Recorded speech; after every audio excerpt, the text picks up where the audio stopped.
हरियाणा में 2014 से पहले की बात करें तो भाजपा का किसी प्रकार से किसी भी तरह से कोई वजूद नहीं था, लेकिन 2014 के बाद जिस प्रकार से भाजपा का वजूद बना उससे कांग्रेस और इनेलो दोनों को साइड में कर दिया है। जबकि 2014 के चुनाव से पहले की बात करें तो हरियाणा में एक तरफ कांग्रेस तो दूसरी तरफ आईएनएलडी, इनके दोनों पार्टियां बड़ी मजबूत थी और दोनों कभी कांग्रेस सत्ता में तो कभी आईएनएलडी सत्ता में। एक बार बीच में हरियाणा विकास पार्टी की सरकार बनी तो हरियाणा के अंदर सरकार हरियाणा में आईएनएलडी और कांग्रेस की ही बनती जा रही थी। लेकिन 2014 के चुनाव में ऐसा क्या हुआ जिसके कारण से भाजपा बहुमत के साथ में आई और 2024 तक आज आईएनएलडी तो बिल्कुल कमजोर हो चली है, तो वहीं कांग्रेस भी कमजोर की स्थिति में है और भाजपा सिरस पर बैठी है। अगर आज चुनाव हो जाए तो कांग्रेस की हालत और भी पतली होगी, 10 से 12 सीटों के ऊपर सिमट करके कहीं ना कहीं कांग्रेस हो जाएगी। अब निकाय चुनाव हुए हैं, हाल फिलहाल देखे हैं। खैर, हमने एक केस स्टडी के नाम से कार्यक्रम विश्व प्रेम न्यूज पर शुरुआत की है, जिसमें हम बताएंगे कि कौन से प्रदेश में कौन सी पार्टी का वजूद है और उसका कैसे वजूद बना। इसी प्रकार से राजनेताओं को लेकर के भी हम केस स्टडी करेंगे, कौन से राजनेता सिरस पर गया और सिरस से किस तरीके से वो नीचे आया। तो आज की श्रृंखला में पहला कार्यक्रम हमारा हरियाणा की राजनीति पे रहेगा कि हरियाणा में भाजपा की किस तरीके से एंट्री रही, कैसे वो 2014 के चुनाव में सफल रही और 2024 तक आते आते उसने किस तरीके से अपना एक बड़ा वजूद तैयार कर लिया, जिसके सामने ना आईएनएलडी चल पा रही है, ना जेजेपी और ना ही कोई दूसरी पार्टी है। कांग्रेस की भी हालत अब और भी पतली, चुनाव के बाद और भी पतली हो चली है। तो आज के केस स्टडी में भाजपा का वजूद को लेकर के हमारा कार्यक्रम है। आप भी कमेंट करके बता दीजिएगा कि ये कार्यक्रम देखने के बाद में कि कैसा लगा आपको और आप किस राज्य का, किस विधानसभा क्षेत्र का, किस राजनेता की केस स्टडी चाहते हैं, कमेंट करके जरूर बताइएगा। चैनल को फॉलो शेयर और सब्सक्राइब करना भी मत भूलिएगा।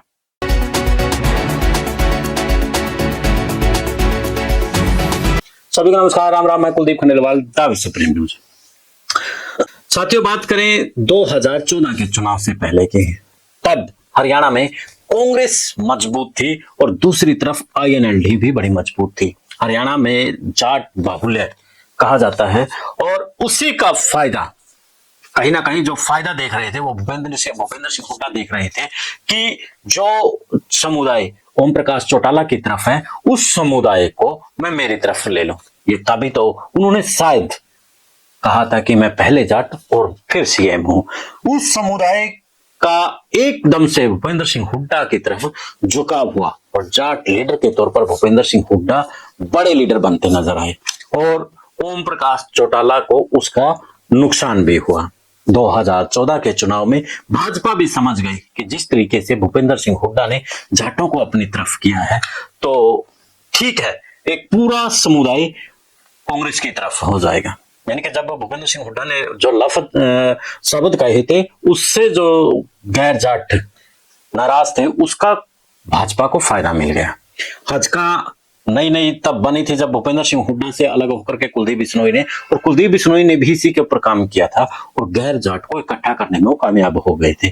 पर उनकी गलती ये रही कि वो बीजेपी के साथ में गठबंधन कर गए और भाजपा ने उसकी जितनी पावर थी, यानी कि जितनी उसने अपनी रणनीतियां बनाने में, गैर जाट को मजबूत करने में अपना पूरे 3 से 4 साल लगाए थे, उस चीज को भाजपा ने अपनी तरफ कैच कर लिया था।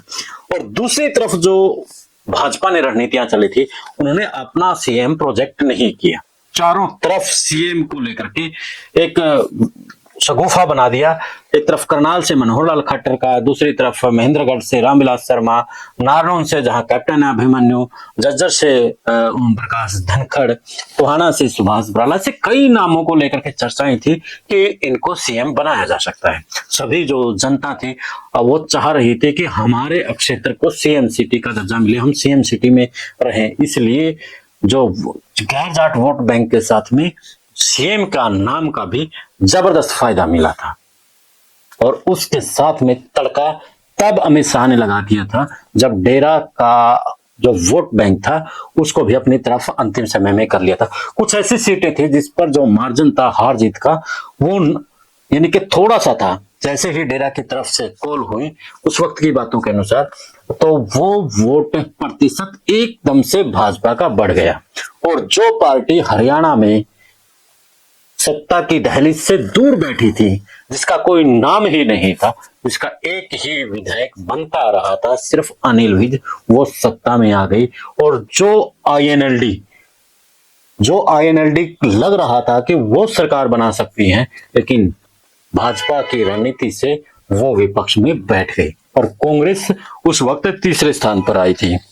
यानी कि 2014 में कांग्रेस महज 15 सीटों के ऊपर सिमट के रह गई थी और आईएनएलडी 19 सीटों के ऊपर रह गए थे। तो जो भाजपा की उस वक्त की रणनीति थी उसने बड़ा काम किया था। उसके बाद 2019 का चुनाव आया और 2019 के चुनाव में मनोहर लाल खट्टर का ओवर कॉन्फिडेंस, अति आत्मविश्वास था और 75 पार का नारा लगा दिया।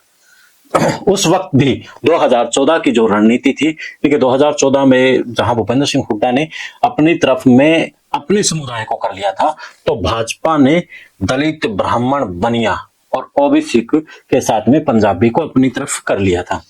तो उसका बड़ा फायदा 2019 में भी हुआ और 2019 में मनोहर लाल खट्टर ने पर्ची खर्ची का नारा तो दिया, साथ में जो गैर जाट का था वो भी उसका उनको फायदा मिल गया। और जो 75 पार का नारा दिया था उसने 40 के ऊपर आकर के भाजपा को खड़ा कर दिया, जिसके कारण से भाजपा एक बार तो लग रहा था कि खेल खराब हो सकता है, क्योंकि एक तरफ जहां जेजेपी, दूसरी तरफ कांग्रेस, तीसरी तरफ निर्दलीय, अगर तीनों मिल जाते हैं तो सरकार कांग्रेस बना सकती है। और खबरें भी चलनी शुरू हो गई थी कि दुष्यंत चौटाला को सीएम बना सकते हैं भूपेंद्र सिंह हुड्डा। लेकिन कांग्रेस ये भूल गई थी कि ऊपर सत्ता में बैठे नरेंद्र मोदी और अमित शाह वो किसी भी हाल में सरकार नहीं बनाने देंगे और डिप्टी सीएम के तौर पर दुष्यंत चौटाला को ला करके खड़ा कर दिया। और 2019 के चुनाव में जो भूमिका रही 2016 के जाट आरक्षण आंदोलन की भी रही, जिस जाट आरक्षण आंदोलन ने जाट समाज को इकट्ठा कर दिया था और उनका यही था कि अब की बार वोट मिल करके करेंगे और भाजपा को सबक सिखाएंगे।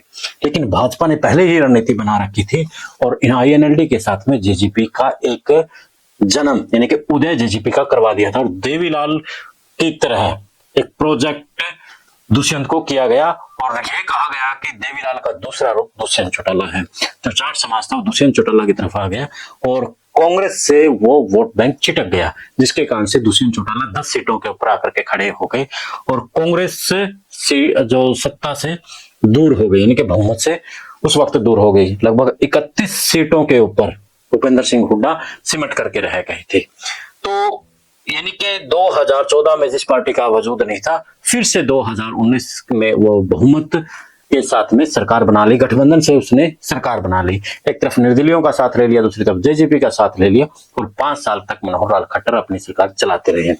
उसके बाद 2024 के चुनाव में लग रहा था कि अब की बार तो बीजेपी बाहर हो जाएगी, लेकिन बीजेपी ने पहले ही अपना तुरप का इक्का चला दिया था, यानी कि ओबीसी वर्ग से सीएम बना दिया था। मनोहर लाल खट्टर को महज 2 महीने पहले ही दिल्ली की राजनीति में उसको बुला लिया था और मनोहर लाल खट्टर की जगह नायब सिंह सैनी को सीएम हरियाणा में बना दिया था। नायब सिंह सैनी में भी जोश था, दिन रात लगे रहे कि अब की बार फिर से भाजपा को लेकर के आऊंगा और सीएम की शपथ मैं भी ही लूंगा। उन्होंने पॉलिसियों के ऊपर काम किया, संगठन को फिर से खड़ा किया। जो संगठन मनोहर लाल खट्टर की वजह से नाराज था, उन कार्यकर्ताओं को विश्वास दिलाया और फिर से संगठन खड़ा किया, आरएसएस सक्रिय हुई, जिसके कारण से 2024 के चुनाव में फिर से सरकार बनी। दूसरी तरफ कांग्रेस की गलतियों का फायदा भाजपा एकदम से लपक रही थी। जहां भूपेंद्र सिंह हुड्डा ने अपने नेतृत्व में चुनाव के साथ में टिकटों में भी अपनी खुद की चलाई थी, कुमारी सैलजा से लेकर के दूसरे नेता इस बात से खफा थे और वो घर बैठ गए। तभी मनोहर लाल खट्टर ने कहा कि कुमारी सैलजा जी, वहां आपका अपमान है लेकिन बीजेपी में आपका सम्मान होगा। कुमारी सैलजा ने बेशक से मना कर दिया कि मैं कांग्रेस में जीव हूं और कांग्रेस में ही मरूंगी, लेकिन जो उसके पीछे समुदाय खड़ा था, रविदास समुदाय, उसने अपनी लीडर का अपमान समझा और उनके दिमाग में एक ही बात थी कि भूपेंद्र सिंह हुड्डा को सबक सिखाएंगे। और वो बड़ा वोट बैंक, जिस तरीके से जाट समाज का एक बड़ा वोट बैंक है, उसी तरीके से रविदास समाज का एक बड़ा वोट बैंक है, और वो मिलकर के वोट करते हैं। और उन वोटों का बंटवारा भी कांग्रेस के लिए नुकसानदायक हुआ और भाजपा के लिए फायदेमंद हुआ, और 2024 में नायब सिंह सैनी की सरकार बनी। यानी कि यहां निष्कर्ष इस बात को लेकर के निकलता है, 2024 की बात करूंगा मैं पहले, फिर इकट्ठी बात करूंगा, कि पहले तो बीजेपी ने अपने संगठन को इकट्ठा किया, और संगठन में इकट्ठा करने के साथ में जो जातियां बीजेपी के पक्ष में थी उनको पहले अपने पक्ष में लेकर के आए, जो कांग्रेस के साथ खड़ी थी उसका भी उन्होंने बंटवारा करवाया, यानी कि वोटों को बंटवा दिया, जिसके कारण से 2024 में नायब सिंह सैनी की सरकार बनी। एग्जिट पोल से लेकर के सभी कह रहे थे कि बीजेपी की सरकार अब की बार नहीं आएगी, कांग्रेस सरकार बनाएगी, लेकिन चमत्कार भाजपा ने फिर दिखाया और सरकार बनाई। और 2014 से लेकर के 2024 में अब जिस तरीके से बीजेपी काम कर रही है, कांग्रेस और भी कमजोर होती जा रही है। अगर आज चुनाव हो तो कांग्रेस 10 से 12 सीटें पर सिमट करके रह जाएगी, भाजपा और भी ज्यादा वोट बैंक खींचने में कामयाब रह सकती है, ये अनुमान है हाल फिलहाल।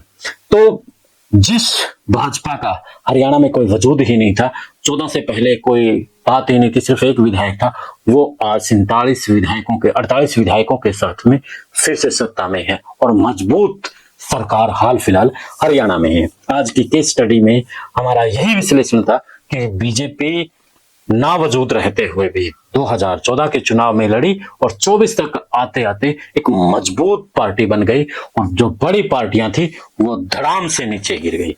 जहां कांग्रेस का बुरा हाल है तो आईएनएलडी कमजोर हो चुकी है, जेजेपी जिसका उदय हुआ था वो भी 5 साल में अब लगभग खत्म की कगार पर है, और समय बताएगा कि जेजेपी कितना आगे ग्रोथ करेगी। आज की केस स्टडी आपको कैसी लगी जरूर बताना साथियों। ये मेरा प्रयास है कि आगे से हम लोग भी राजनेताओं के, अलग अलग विधायकों की, नेताओं की केस स्टडी करें, विधानसभा क्षेत्रों की करें, पार्टियों की केस स्टडी करें। तो कैसा लगा कार्यक्रम जरूर बताना, चैनल को फॉलो शेयर और सब्सक्राइब भी कर लेना। दे इजाजत, फिर मिलते हैं एक नए मुद्दे के नए विश्लेषण के साथ में। जय हिंद, जय भारत।